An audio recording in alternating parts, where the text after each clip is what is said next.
Guys, gusto niyo bang makaluto ng paa ng manok at saka gizzard na masarap na siya, pwede na siyang pang-ulam? Ito lang siya guys, ilagay lang siya sa kumukulong tubig yung paa ng manok para mag-expand siya. Hugasan muna natin to siya bago natin siya lutuin, tanggalan ng kuko. So ipidicure muna natin siya.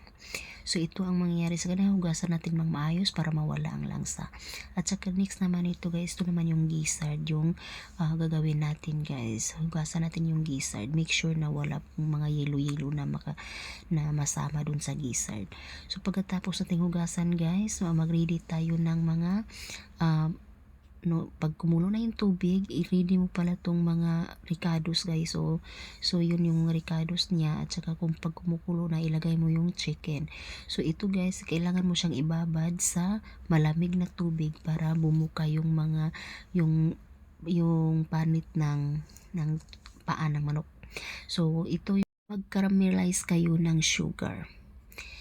Pagkatapos, i-ready niyo itong mga ingredients niya guys. Ito, at saka, ito na, pag-caramelize na yung sugar, white sugar yan guys ha, ilagay niyo na yung paa ng manok.